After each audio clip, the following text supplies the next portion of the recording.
Today's book, Time for Andrew by Mary Downing Hahn, is brought to you by nostalgia and a really short book. So we'll see how this goes. Oh yes, and the hair. I know, I think this is probably the first time, no, maybe it's the second time that you guys have seen it. I'm sorry, I do these reviews as I go, and my hair just happened to get cut before some other reviews got posted, so here we go. I've been reading a lot. I mean, duh, I read a ton. And I recently started reading a series that I realized would be fantastic for Halloween, like the October theme of ghosts and mysteries and all that stuff. So I've been planning on doing Time for Andrew, but after I finished it, and in retrospect, I'm like, maybe doing a middle grade novel isn't going to appeal to my fan base, or what might be my fan base, but I'm gonna do this one anyways just because I love this book. Yeah, this one is definitely one, like, I think total it took me a day. Obviously it's really short. Published in '94. How old was I? Where was I? Military brat. So a lot of my years I categorized by where we lived. So okay, so I picked this book up a little after it was published, and so I was probably 10 or 12 when I first read it, and it has not lost its charm. If you've seen my review of Alana by Tamara Pierce, you'll know that I picked it up when I was about 14, and it has lost some of its luster for me. The writing in particular, not necessarily the creativity, but the writing I feel is a bit juvenile. This one, it never fails to impress me, which is why I thought, I'll just go ahead and do a review over it. Because if you're looking for something fun, if you're parents, if you have kids, if you have whatever, this was a great little book to recommend for them. Let me get into it though. If you've seen my previous reviews, you know that I grew up on Mary Higgins Clark and the Boxcar Children. So naturally, I am drawn to ghost stories or mysteries, anything like that, because that's kind of where I started from. Well, that and Golly Gump Swallows a Fly. Maybe I should review that book too. Just kidding. And Time for Andrew, it just fits perfectly in there because it is a ghost story. Can you read that? A ghost story. And what happens is we meet this kid named Drew. His parents are archaeologists. They're going to a dig in France, and so they are going to leave him with his relatives at the ancestral family home in Missouri. Drew, not the bravest kid, and when his parents drop him off, he overhears them telling his Aunt Blythe, don't let him stay inside all day, don't let him read books all day, which I take issue with. There's nothing wrong with reading all day. Yeah, there's like, he's a fearful kid, he's kind of scared of this, kind of scared of that. Get him outside, let him explore, get out of his shell, blah, blah, blah. And so he's offended. But the thing is, he is a scaredy cat. And he is in his room at night, and he thinks he hears something upstairs because his room is connected to the attic. So he basically shoves a chair under the door and says, let it be. We meet his great-grandfather, Edward, and Edward is like, Andrew, you need to get out of here. This is my house. Why are you here? And what we learn is that there is a ghost in the attic, and his name is Andrew, because Drew is an Andrew, but because great-grandfather had such an issue with him being named Andrew, they decided to call him Drew. But what had happened was, back in 1910, his, cousin X number of times removed had died of diphtheria. But somehow, so Drew and his Aunt Blythe had gone into the attic and they had discovered Andrew's marbles. And so this sets everything in motion, because Andrew comes downstairs and he's like, you took my marbles. And Drew is like, no, I didn't. I wanted to put them back. My aunt would not let me. And anywho, Andrew is like, what are you doing in my house? Why are you in my room? Are you stealing my stuff? And so he convinces him, no, none of this. You have been dead for 80 years. This is my room now. And yeah, you're dying. And so they decide to swap places so that Andrew can be healed by modern medicine.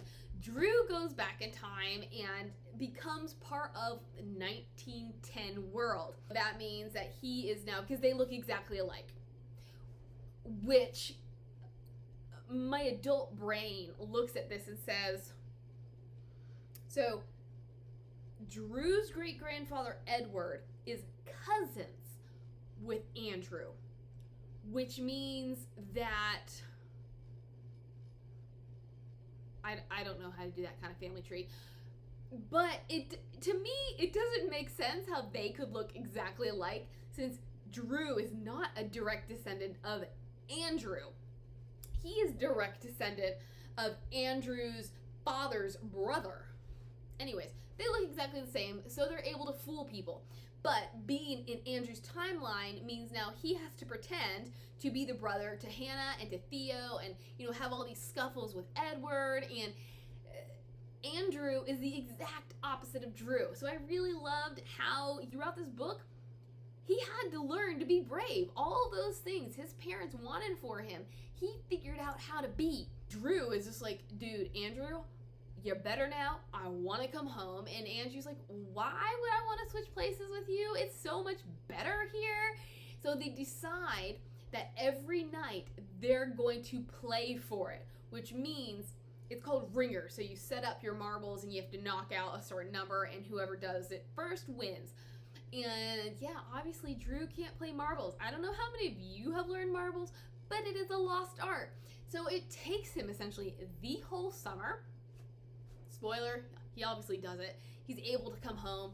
But what I thought was really funny or really interesting was that by the end, both boys wanted to stay in 1910, which naturally they couldn't do. And there was something about the changing of the pajamas, which is what enabled them to be seen in certain time periods. So whoever wore the modern pajamas was the person that could be seen. Whoever wore the 1910 pajamas was the person who could be seen. I don't know why that is. I guess it's because this is a person who's embodying the time period. It's not really funny, but I just was like, if you think about it, they're magical pajamas. When Drew wakes up the next day, the first thing he does is he goes to check the family graveyard to find out if Andrew was there, because part of Andrew's fear of coming back to 1910 was that he was meant to die in 1910, and so he just doesn't want to go back because he doesn't want to fulfill that prophecy. But he begins to miss his family, and this is something, if I could complain, it'd be complaint, only because looking back at it, I can see where it's not quite as developed as it could be. But as a middle grade novel, I understand why it's not. And I almost wish that we could expand this novel so that we could sufficiently flesh out everything that needs to be fleshed out. There are moments in time where Andrew appears in the 1910 time stream. Maybe Drew is in the yard and he does something that is more in line with Andrew's character than his own. Andrew will be superimposed, or it's like a heat wave where you think you see something in the wavy heat. So things like that. So he's seen his family, and I guess he's beginning to miss his family.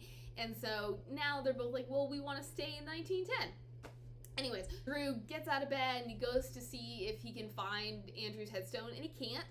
And then Hannah and Andrew drive up the driveway and everything's hunky-dory, and they share the secret because Andrew had let Hannah into it. And my pause there is because how readily would you believe a story like that? A lot of Drew's weird behavior was attributed to the diphtheria, because I guess it can have an effect on your mental state, on your memory, Anywho, so yeah, the initial aftermath of his recovery and his odd behavior and forgetfulness was attributed to the diphtheria. She said that she sort of always knew he wasn't her brother. So I don't know, it's fiction. It really doesn't matter. But if you think about it, I mean, I'm like, of course it's real because I read it. But if I were in her shoes, I think it would be a little bit harder for me to believe that my brother and our great nephew, once or so many times removed, was actually in his place. Talking of Hannah, I loved her. I thought she was great. She's like a modern woman set in an ancient era in which she didn't want to be a lady. She wanted to be who she was, despite society telling her that's not appropriate.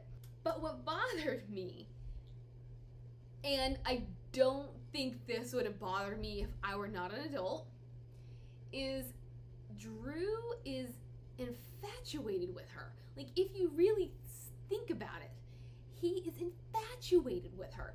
He thinks she's so beautiful and so wonderful, and she does have a beau. She has a love interest. And Drew is incredibly threatened by this guy, whom he knew she was gonna marry in the end, because before they even met, before he even traded places with Andrew, he knew she married this dude because his aunt told him. But it's kind of an unhealthy obsession. And it's sort of played off as he's never had siblings before and she's just so awesome, like he wants her to himself all the time. It had just been that, I would have been fine. But there are constant references to her beauty that takes it to kind of a creepy level. And I wish Sean had left it out just so that I could enjoy the story as it is. And then there's Edward. There's bad blood between his dad and Andrew's dad because their grandfather had left this ancestral home to Andrew's dad, and then Edward's dad takes him to court, and of course bad things are going to happen from that. So Edward is kind of fed these lies and this hate towards his cousins just because of what happened between their dads. But I got a little tired of how he never developed, and it makes him a good villain the way that he was a bully, yet anytime he was the underdog, he would turn it around to be like, well, I'm gonna tell on you and you're gonna get in trouble, which they naturally did. But I kind of wished, so one thing that happened was Drew learns he's supposed to jump off a train trestle.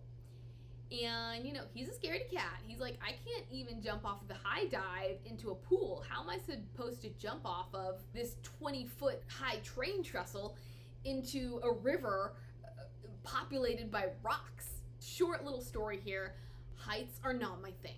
I did camp one summer, and my team, a tradition amongst the team as well as the locals was, you guessed it, to jump off of train tracks into a river.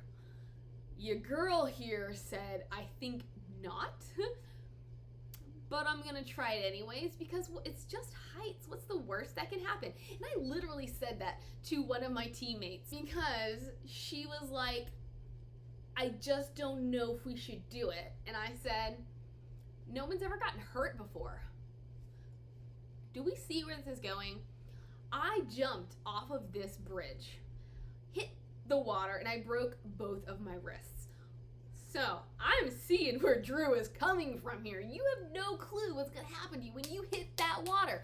Water can be hurtful, people. Like, I didn't hit rocks. I didn't hit a solid surface. I hit water. Broke my wrists, okay? So I'm feeling for the dude. And then what happens is they're scuffling. Like, Edward is taunting him.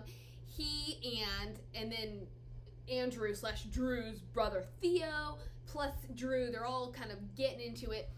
Edward falls in. So now it's up to Drew to jump in after him because Edward can't swim. Drew does it and he rescues him, and then Edward turns it around on him and is like, oh no, there's no way you jumped in. You must have fallen in too, and I didn't need your help anyways. And I thought it was a really good point where Drew is rehashing this story with Andrew, and Andrew's like, oh, I wish he drowned, and Drew's like, you realize that if he drowned I wouldn't be here, which creates this amazing paradox of you would have died too because I wouldn't have been here to switch places with you. So I love how that kind of comes full circle because you hate Edward, but in the end you realize how necessary he was. But my point in all of this is I wish that this incident at the train trestle would have improved Edward's disposition. Instead, it almost fuels the fire. What happens is, before Drew and Andrew do their switcheroo and Andrew survives rather than dies, Edward buys the family home. And then he is like, I don't want anybody associated with this other side of my family to come to my home. I wasn't welcome when it was their home. They're not welcome when it was my home.